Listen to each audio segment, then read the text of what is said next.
Since I've turned 40, I thought I'd watch a movie that's 40 years old. Tenebrae. So it's a 1982 movie, written and directed by Dario Argento. And, have you seen The Bird with the Crystal Plumage? Have you seen Deep Red? Because I've just explained most of the plot of this movie to you, just by saying, have you seen these two movies? And if you have, did you still like Tenebrae? Because I found I liked Deep Red a lot less when I went back and watched Bird with the Crystal Plumage and realised it's kind of the same film. Now there's differences, of course, in between all three movies, but they all involve some form of professional. In Crystal Plumage and Tenebrae's cases, it's both a writer, both times. And in Deep Red, it's a musician. So at least that's different enough. But this time it's a writer. In fact, this is a plot straight out of fucking Stephen King's story or something.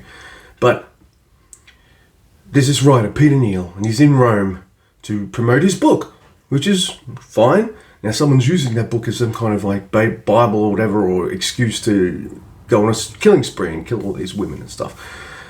And I feel like Dario's at least a little self-aware about how people feel about his movies and his work, because there's some meta things in there about how this writer only writes kind of like sexist material where women are victims and stuff like that. Meanwhile, you're watching a giallo movie where that's pretty much what this is.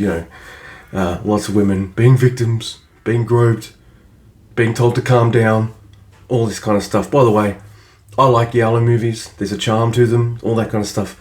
They're sexist as fuck. I'm sorry, they are. This one's no exception, right from the fucking start. But if you can kind of, I was going to say look kind of past that, but I felt this one had more of it than other films of Argento's that I've watched. So it kind of stuck out to me, and things are going to stick out for me in this movie compared to other Argento movies I've watched, because this is just fucking recycled stuff. There is a twist partway through this movie, because I guess who the killer is. But they do the thing where there's two killers, and then I'm like, oh, is this where it's going? Yeah, I guess having watched 40 years of movies since this, especially a lot of horror movies, maybe this trope's been done before and I've seen it, this kind of ending. I don't know if it was the first done here or whatever, but I see this ending, and even still it reminds me of both Deep Red and Bird with the Crystal Plumage, and I could never get over that. And it was very hard to kind of get into this movie on its own merits. The music's fantastic, but who's surprised that the music in a giallo movie is good? It's usually always good. Also, it's well directed. The pacing's fine and all that kind of stuff. There's nothing inherently wrong with that. There's even this really awesome but seemingly pointless crane shot. It's amazing, but there's nothing much going on. It's just music playing when this 2-minute shot happens, and then it ends with the guy using these plier things to open up some blinds.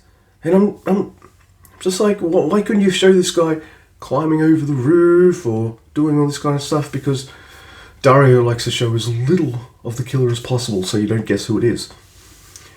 The funny thing is, there's a character in this book in this movie, it's a cop, and that's that trope as well. The cops are always investigating but never solving anything. But he said, I read your book Tenebrae, and I'm like, I never do this, but I guessed who the murderer was in 30 pages. And I'm like, yeah, that's very clever kind of commentary on your fucking movies, because I guessed the murderer, and I guessed the second murderer, and I was just like, really? Really? So yeah, there's some fine things to be had in this movie. It's interestingly shot and all that kind of stuff, as I said. But I just felt like I've seen this movie before, and that's kind of a big bummer. 5. I think this is 5 out of 10. This is an average Argento movie. I will also say, if you have never seen The Bird with the Crystal Plumage or Deep Red, and you watch Tenebrae first, I think you'll get a lot more out of it than I did, because you haven't seen this before.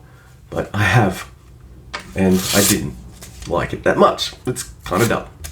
So yeah, Tenebrae. I was like, yeah, let's watch an old Gallo movie. This should be fine. This should be fun. Fuck. Fucking chose a shit one.